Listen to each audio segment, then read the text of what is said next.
IDP sisi Kenya tumeumia, tuko katika shida, na sisi hii shida tumepatikana kwa sababu ya siasa. Na kwa sababu tumesikia siasa imeanza katika nchi yetu ya Kenya. Wanasiasa wamezunguka kila mahali wakisema sisi tumetengwa kabila hii, sisi tumesikia mpaka statement kwamba kama mahali tunaelekea 27 ilikuwa tu kama ni hoteli, kama ilikuwa Christmas. Sasa sisi hiyo tumeanza kustuka. Sisi tukisikia siasa. Nashukuru sana. Kwa majina naitwa Patrick Kithenji. Mimi ndio mwenyekiti wa kitaifa wa IDPs katika nchi yetu ya Kenya. Na leo tuko hapa katika Bahati constituency kwa Mheshimiwa Kimani Ngunjiri. Na leo niko na wenzangu, viongozi na waadhiriwa kutoka tabaka zote mbalimbali katika nchi yetu ya Kenya.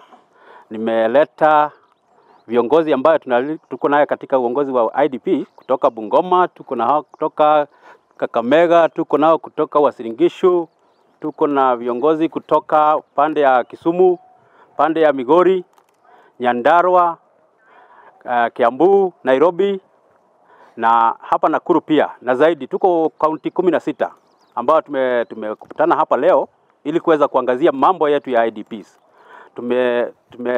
Kusudi letu kukuja hapa leo kwa mheshimiwa ni kwamba mheshimiwa amekuwa rafiki yetu miaka mingi na tumekuwa tukitembea naye miaka mingi.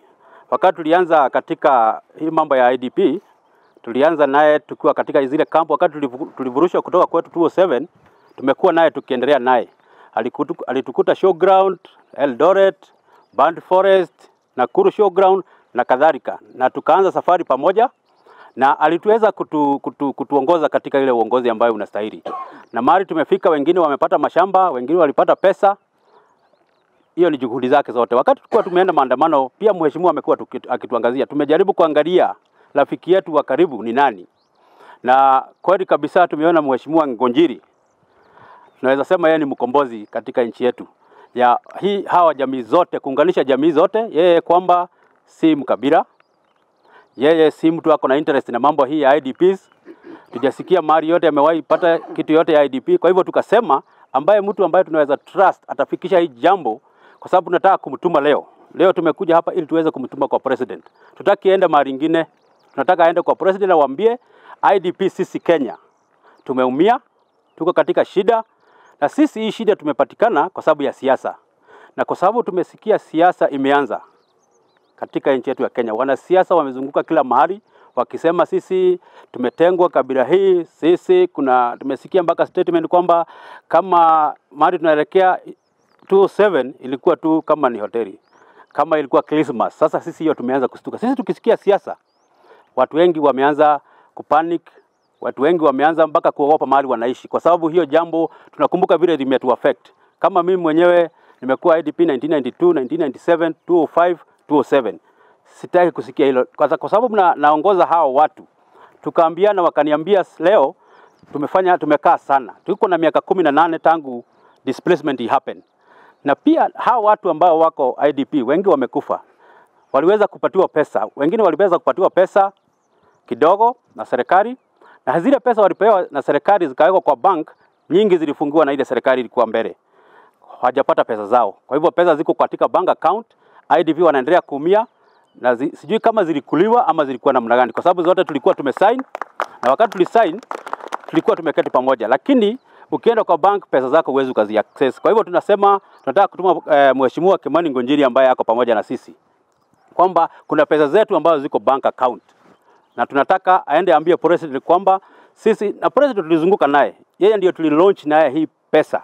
Tulizunguka naye kila mahali. Tulienda naye kuanzia Nakuru, Uasin Gishu, pande ya Elgeyo Marakwet, pande ya Bomet na kadhalika, tukiweza kuzindua hizi pesa, lakini bado nyingi ziko katika bank account. About 2 billion ziko katika bank account.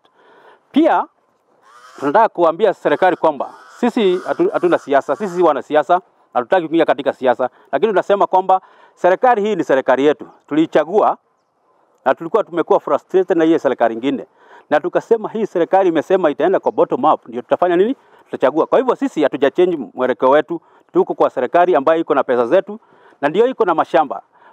Aliyekuwa marehemu the former president Kibaki aliweza kununua mashamba mingi katika nchi yetu ya Kenya ya kusettle IDP 2010, 2011, 2012.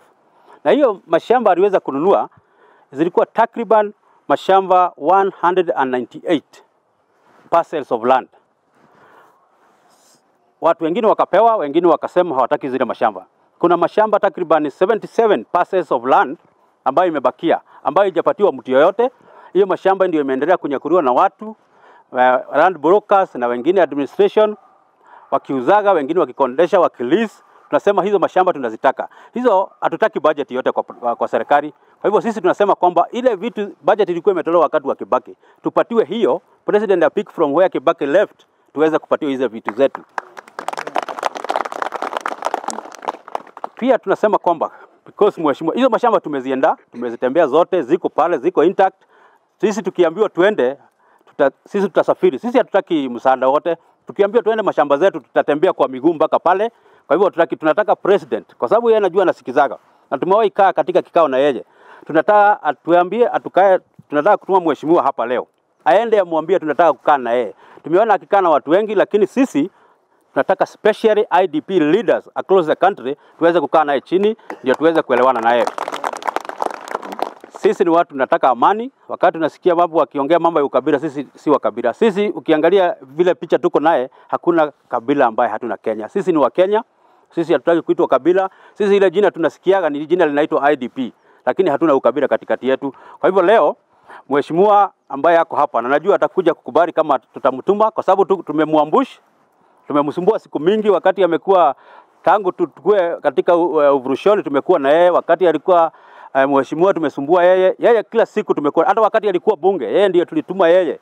Wakati tulikuwa tunataka amendment ya IDP Act iweze kuwa implemented, yeye ndiye alilobby sana mpaka tukakuwa na hii sheria. Kwa hivyo sisi leo tuko hapa, tumemwambia leo tunakuja kwako.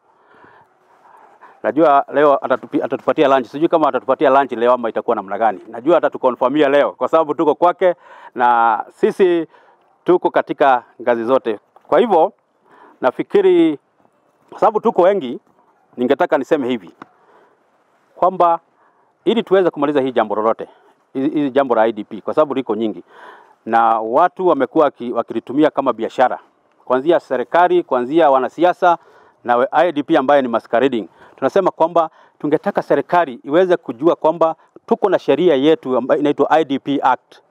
Na hiyo IDP Act inaweza kuelezea kinaga ubaga kwamba sisi ni IDP aina gani, tunastahili kufanywa namna gani ili tuache kuwa IDP. Kwa hivyo hiyo sheria ni kama imekuwa repealed, haitumiki kwa saa hizi. Tunaomba kwamba president kama akifikiwa na hii jambo, akitaka kumaliza mambo ya IDP na isirudi, aweze kuimplement that law inaitwa IDP Act. Na usiogope, tunataka kumwambia president, usiogope kwamba unajua watu wengi wamesema tukianza kuuza hii mambo ya IDP, tumeanza kuuza moto. Ukiguza mambo ya IDP haitaisha. Hii mambo la IDP si kitu ya kuisha, kwa sababu displacement inatokea kila siku. IDP Act inasema vizuri, IDP si yule mtu amefurushwa kwa sababu ya displacement ya post election violence. Kuna displacement kwa sababu ya majanga, kuna displacement kwa sababu ya development, na hii yetu ni ya conflict. Kwa hivyo hii ni jambo hata uwezi hazitaisha. Kwa hivyo tunamwambia asijaribu kuogopa. Na sisi tunataka akifungua ile committee ambayo ilikuwa inaongozwa na Adan Wachu uweze kuendelesha hili jambo. Hii mambo ya IDP tutaimaliza. Na sisi tutamsaidia kulimaliza. Hatukuna rekodi nyingine tuko naye. Rekodi ni ile ako naye kwa ofisi. Hakuna rekodi ambayo inachukuliwa. Kuna watu wanatembea huko kila siku wakiambia watu kuna 200 billion ambayo zimetolewa na serikali. Hiyo ni uongo. Wamekuwa wakitisha watu pesa, lakini tunakuja kukanusha kwamba hakuna pesa zinafanya nini? Zimetolewa ambayo tunagojea. Rekodi ziko na watu wasidanganywe. Kwa hivyo tunaomba mheshimiwa wakati utakutana president mwambie pia sisi tunataka kuongea naye. Ukimkuta mwambie tuko na mambo yetu ambayo malalamishi yetu ambayo tuko naye. Tunataka tumwambie tukae kiti moja, tumwambie sisi tulimchagua na sisi tuko katika serikali. Na hiyo lazima ikuwe clear kwa sababu uwezi hii mambo yetu yote tunaenda kuitisha katika serikali. Hatuendi kuitisha mtu individual. Hapana, ni serikali ambayo iko katika power. Sisi tulichagua serikali na tuko ndani ya serikali. Ama namna gani watu yangu? Sisi tuko ndani ya serikali. Waziri ambao hawajakuwa kwanza kabisa IDP wote katika Kenya mzima wako 580,000. Those are the household. Mtu familia mtu moja. If we multiply kwa sababu familia tuko na average ya watu 7 inakuja about 4.2 million. Ambayo IDP ambao wako katika nchi yetu la Kenya. Lakini sisi kama integrated, wale wamebakia katika post election violence ni kama 78,000 ambao wamebakia. Hao ndio tunasema kwamba serikali iweze kufanya nini, kuwapatia ridhaa. Jina ni Fatuma Abdurrahman. Mimi ni deputy chairperson wa National IDP Network. Yangu nitasema machache kwa sababu chairman ameongea. Ile kitu ningependa kusema, sisi tumekuja leo hapa kama waathiriwa na tumekuja kwa mheshimiwa ili tumtume kwa president wetu Ruto. Kwa sababu yeye hata wakati alikuwa deputy president, yeye alitusaidia sana. Na anajua alitusaidia mpaka Isiolo na tukaenda na yeye mpaka hata Migori, wapi, kwa camp zote. Ya pili, yeye ana uwezo. Hii serikali yetu ni serikali ya bottom up. Kama aliweza kusaidia watu wa Mkurujenga, akawajengea affordable house, wakatoka kwa ile nyumba walikuwa wanaishi wakaenda kuishi hapo, hata sisi anaweza kutusaidia. Kwa sababu sisi tayari tuko na mashamba ilinunuliwa na President Kibaki. Na hizo mashamba hazina watu wa IDPs hawajaenda kuishi. Na sisi wenyewe tunajua mashamba mahali iko. Kwa hivyo anaweza kutusaidia hata atupatie tu hizo mashamba. Zile zingine ni pesa zilikuwa kwa bank. Pesa zile zimebaki kwa bank, anaweza kuoda ya kwamba tupewe hizo pesa, kwa sababu mtu akifa, kama tuseme baba amekufa, kuna next of kin. Next of kin wako wenye wanaweza kuchukua hizo pesa zao, badala zilale pale kwa bank na haisaidii mtu yoyote. IDP wako kwa camp, wengine bado wako kwa camp na wana shida. Tafadhali sana President wetu, tunakupenda na hii serikali ni yetu na bado itakuwa ni yetu. Kwa hivyo sisi tunakuomba President wetu Ruto ya kwamba ukipata hii message yetu tumetuma na Mheshimiwa Kimani, tafadhali sana President utusaidie, na tunaomba na tunakuombea utazidi kubarikiwa na hata tutasonga mbele, kwa sababu wengi hapa ni wajane, wako na watoto hawana kazi, wenyewe hawana mahali ya kulala, hata mahali pa kuishi hakuna, hata wakifa hawana mahali pa kusikwa. Tafadhali sana Mr. President, hii mashamba inalala, patia waathiriwa wapate hata mahali pa kusikwa, wapate hata mahali ya kusema ya kwamba niko na nyumbani, kwa sababu hawana nyumbani. Wanaishi hapa leo, wanafukuzwa rent, kesho huku, kesho kutwa huku. Tafadhali President, kuna shamba inalala, saidia hao waathiriwa. Asanteni sana. Kwa majina yangu ni James Mwaura, Nyandarua IDPs Coordinator, National Chief Whip. Leo hii tumekuja kwa mambo ya kutuma our patron mwenye tuliidhinisha kama IDPs, Mheshimiwa Kimani Gojiri. Tunakutuma kwa watu watatu. Mmoja ni president, tunataka kikao na yeye, maana yeye anajua mambo yetu. Number 2, tunakutuma kwa Wakikuyu ambao wao ni waheshimiwa na viongozi ambao wakisikia neno la IDP likitajwa wanaanza kusema hii ni vitina, hawa ni mikora, na wanatuita mikora kwa sababu wao ndio wanaimba mashamba ya IDPs. Number 3, tunakutuma kwa chairman wa Lands Committee Senate, maana wakati tuliwapelekea malilio yetu wamekuja mpaka ground na wameona waathiriwa kwa kambi na wanatekeleza lile jambo, kama jinsi ambavyo Adan Wachu alikuja mpaka Nyandarua na mambo ya IDPs yakaangaziwa. Tunakutuma Mheshimiwa Kimani Gojiri, leo hii utuangalilie haya mambo. Tunataka hicho kikao. Number 2, tuache kupigiwa vitina na viongozi.